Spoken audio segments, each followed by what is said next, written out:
बिस्मिल्लाहिर्रहमानिर्रहीम। ګرانو محصلینو، السلام علیکم ورحمت الله وبرکاته. الله تعالی دې وکړي چې روغ جوړ یاستئ او د صحت جامې مو په تن وي. مخکې دې نه چې خپل درس ته داخل شمه، اړینه بولم چې دغه عکس چې ما په سلایډ باندې اچولی دی دې ته هم لږ توجه وکړئ، ځکه چې زموږ او ستاسو ملت او دغه ټولنه غریبه ټولنه ده. نو د دې لپاره باید موږ او تاسو د یو ډاکټر په صفت باندې ټولنې ته دغه خدمات هم وړاندې کړو چې یو کم اندازه موږ او تاسو وکولی شو چې د په اصطلاح د کرونا د وایرس چې موږ او تاسو سره مخامخ وو د دې نه مو مخنیوی کړی وي. راځم خپل درس ته. درس زموږ او ستاسو چې کوم دی هغه نن څلورم فصل په دغه لیکچر کې به شروع کوو او د دې مقدماتي یا ابتدایي خبرو باندې انشاءالله خبرې کوو. ایمونولوژي ده زموږ او ستاسو د دې فصل هغه موضوع چې کومه ده هغه ایمونولوژي ده. اول راځو ایمونولوژي پیژنو چې ایمونولوژي څه ته ویل کیږي. ایمونولوژي دا د دې نه مخکې نو باید زه معافیت تعریف کوم چې معافیت څه ته ویل کیږي. ایمیونټي یا معافیت د بدن هغه توانایي او استعداد دی چې د بدن په مقابل کې خطرات پیژني او له منځه یې وړي. دا د معافیت تعریف شو. اوس د ایمیونټي مطالعې ته ایمونولوژي ویل کیږي. د ایمیونټي مطالعې ته ایمونولوژي ویل کیږي. راځو مخکې د دې نه چې په دې باندې خبره وکړو، اگر که دا وروسته په روان سلایډ کې دي، خو بیا هم زه مهمه ګڼم چې دغه ځینې اصطلاحات چې کوم دي دا باید دلته په اول کې ووایم. د ایمونولوژي په مبحث کې یا د دې په مطالعه کې ورنه ډېره استفاده کیږي. هغه یو انټیجن دی. انټیجن هغه اجنبي اجسام دي چې بدن ته داخل شي او معافیتي سیستم راوپاروي، یعنې معافیتي سیستم د هغې په مقابل کې عکس العمل ښکاره کړي. دویم چې کوم ده هغه انټي باډي ده. د انټیجن په مقابل کې د بدن عکس العمل ته انټي باډي ویل کیږي چې دا په حقیقت کې ګاما ګلوبولین دي. هپټین یا ناقص انټیجنونه دا بیا یو بله اصطلاح ده. دا بیا لکه څنګه چې د نوم نه معلومیږي هغه انټیجنونه دي چې د مالیکولي وزن یې د 8000 ډالټن څخه کم وي. مثلا د دې بیا مختلف مثالونه دي، لکه مثال کیمیکل اینڈ ډسټ، په ګردونو کې کیمیاوي مواد، همدارنګه دواګانې، همدارنګه آی وی وای پوایزنینګ چې دا په حقیقت کې یو نبات دی. نو په دې په عمومي ډول سره موږ او تاسو د دې نه یادونه کوو چې انټیجن وپیژنو، انټي باډي وپیژنو او همدارنګه هپټین وپیژنو. دویمه خبره دا ده، په هپټین کې یو خو دا شو چې مالیکولي وزن یې چې کوم دی دا د 8000 ډالټن په اندازه وي، او بل دا دی چې اپیټاپ نه لري. هپټین اپیټاپ نه لري. اپیټاپ هغه برخه ده چې انټیجن او انټي باډي د نښلېدو ساحه ده. یعنی دغه انټیجن چې کوم دی دا یو برخه لري چې هغه برخه د انټي باډي سره یوځای کیږي. نو دلته دغه برخه هم شتون نه لري. بله اصطلاح ایمونولوژیکل ټولرنس دی یا معافیتي زغم دی. معافیتي زغم د بدن هغه توانایي او استعداد دی چې خارجي اجنبي مواد بدن پیژني او په مقابل کې معافیتي سیستم چپ پاتې کیږي. لکه د آر بي سي په غشا باندې د انټیجن شتون چې دې ته سیلف انټیجن ویل کیږي او بدن د دې په مقابل کې عکس العمل نه ښیي. یا مثلا د بدن خپل نارمل حجرات چې په دې لیکچر کې مور باندې خبرې کړې وي.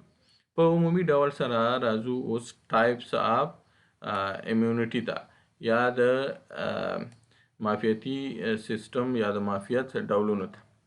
معافیت په عمومي ډول سره انیټ یا نیچرل ایمیونټي، همدارنګه اکوایرډ یا آرټیفیشل یا اډاپټډ ایمیونټي. acquired artificial او یا adapted immunity. natural immunity څه ته ویل کیږي؟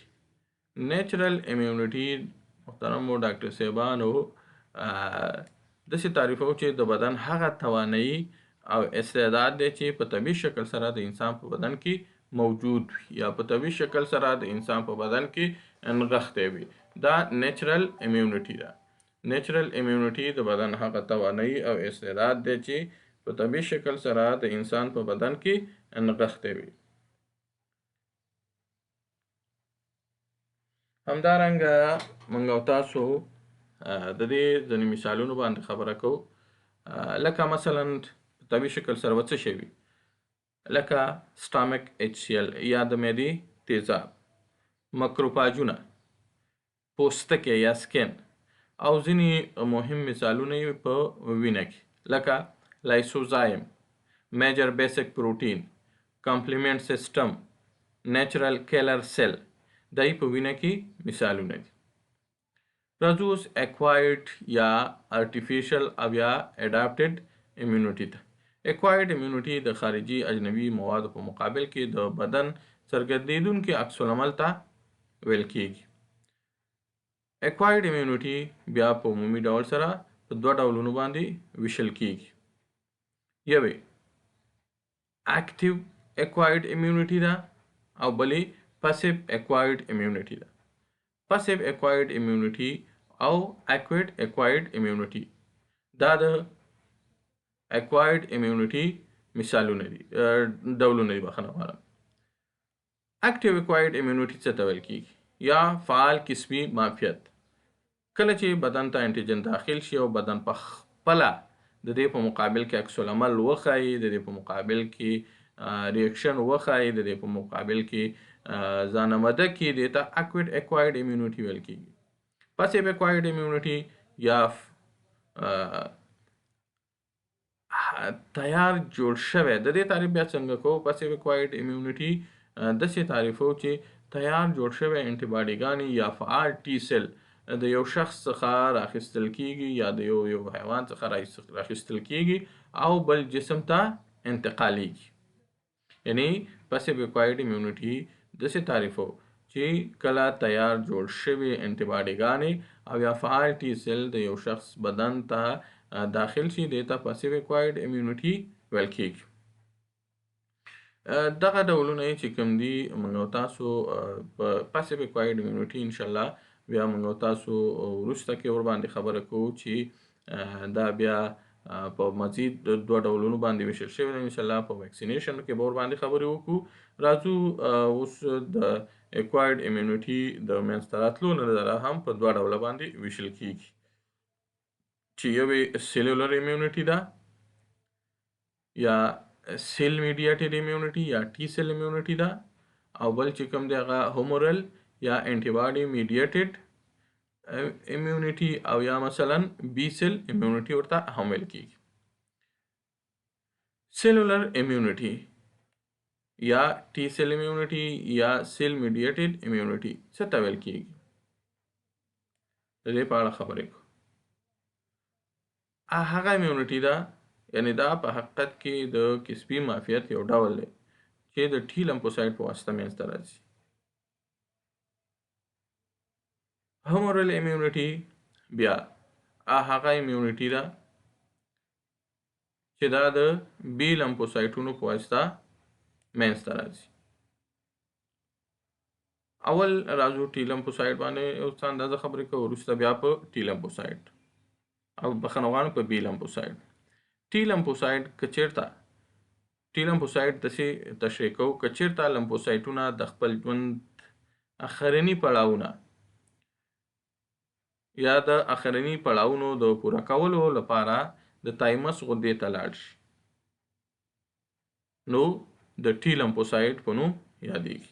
د تایمس په غده کې په لمفوسایټونو کې تفریق پذیري کیږي، ډیفرنشیشن کیږي او د تفریق پذیرۍ څخه وروسته بیرته دوران ته داخليږي.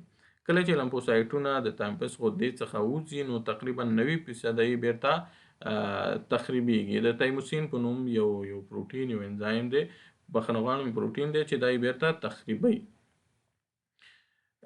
نو په دې وجه دیتا ټي لمفوسایټ ویل کیږي چې ټي ورته د تایمس له وجې ویل کیږي. بي لمفوسایټونه که چېرته لمفوسایټونه د خپل ژوند اخرني پړاوونه په بون میرو او ځیګر کې بشپړ کړي نو د بي لمفوسایټ په نوم یادېږي.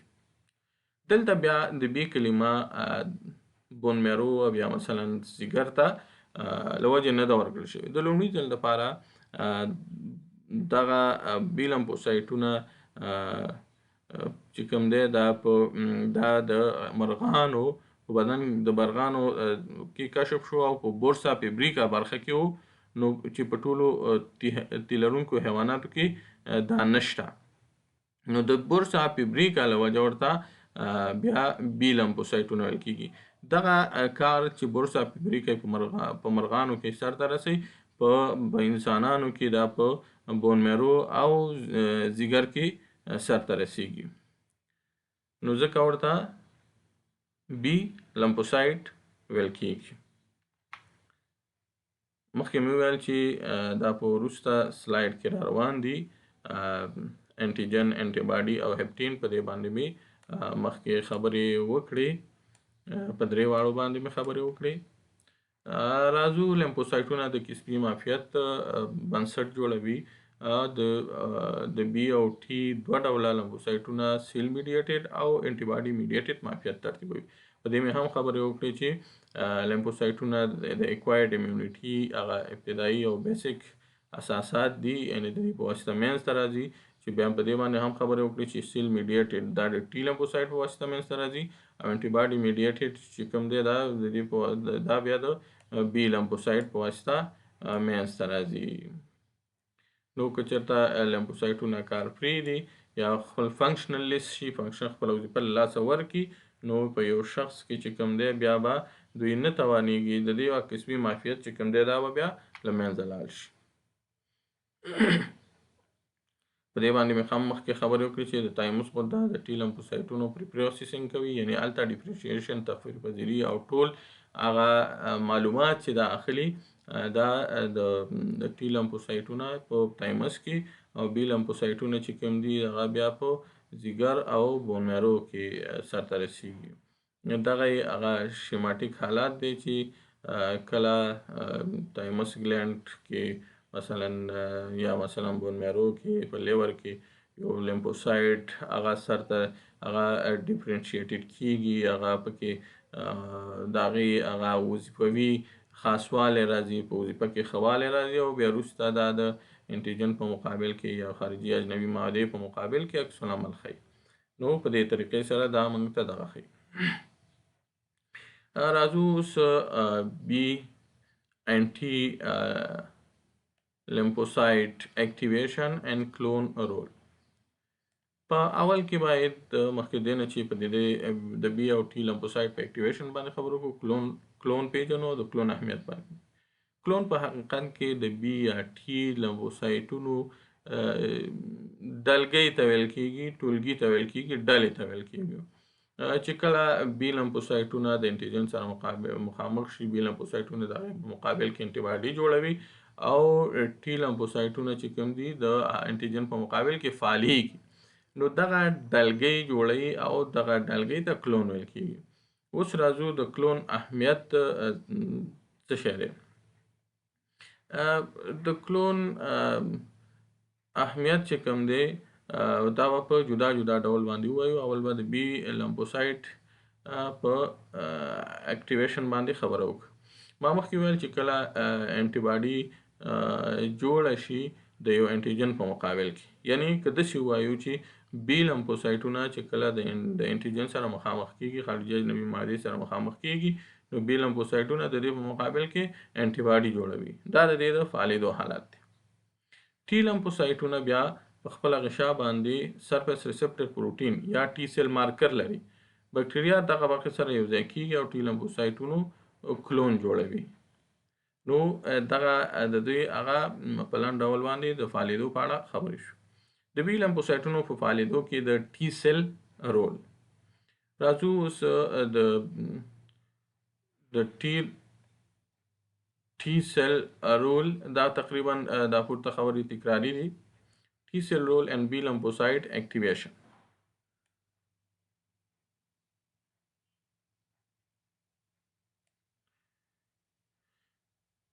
کله چې ټي سل تفریق پذیری وکړي بیا ورته هیلپر ټي سل ویل کیږي.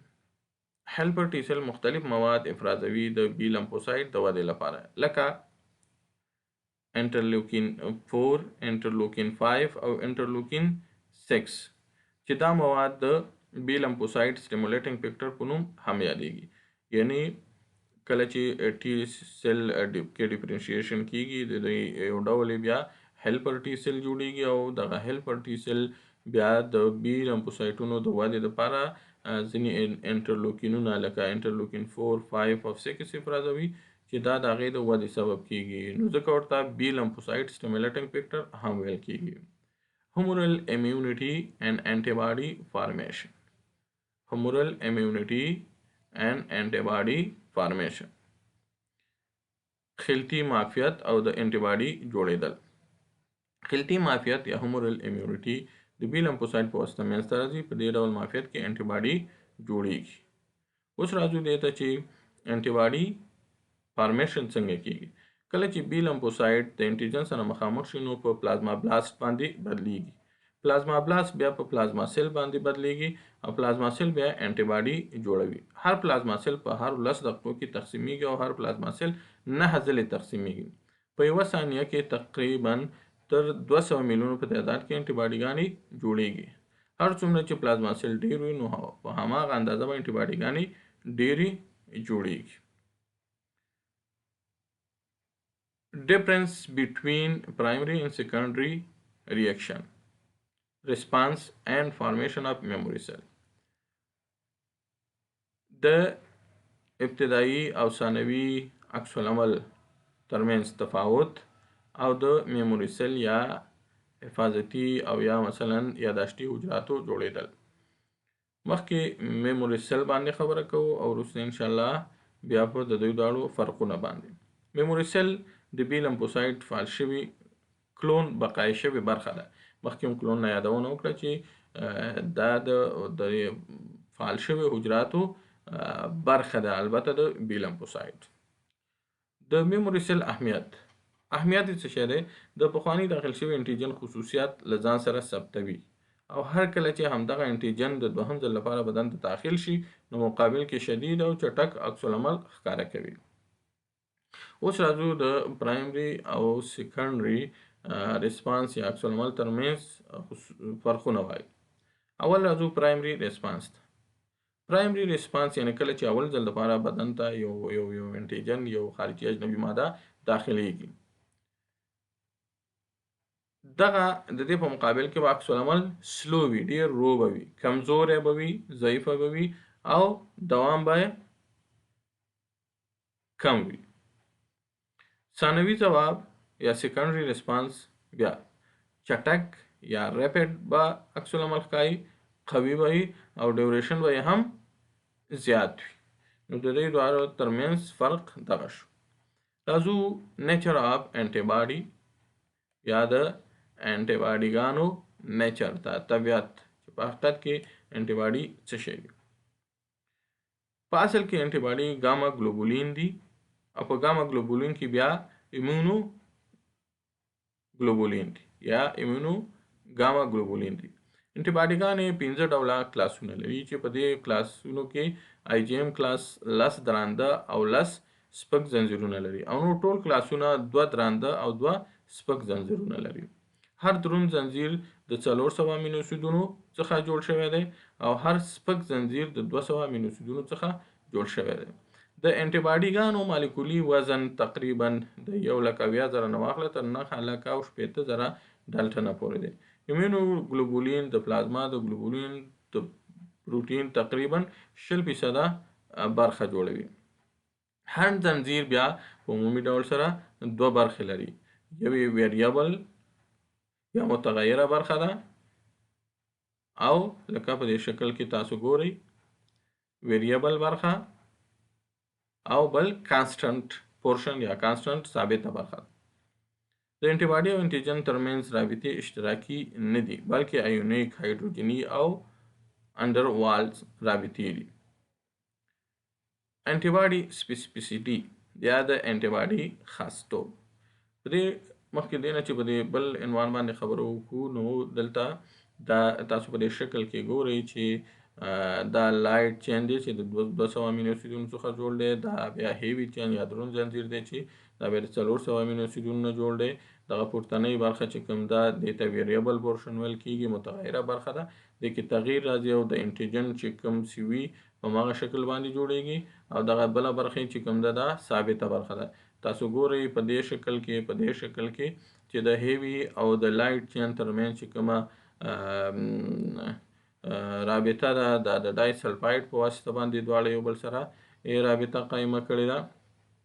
په دې شکل کې موږ تاسو ګورو چې دا یو انټیجن دی او مثلا د دې په مقابل کې دا انټي باډي ده. ګورئ د انټي باډي دغه برخه چې کوم ده دا ویریبل دی او دا بله برخه چې کوم ده دا بیا په اصطلاح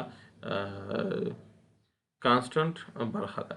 نو د دې لپاره باید موږ تاسو په دې باندې پوه شو چې په عمومي ډول سره دوه څه لري، برخې لري.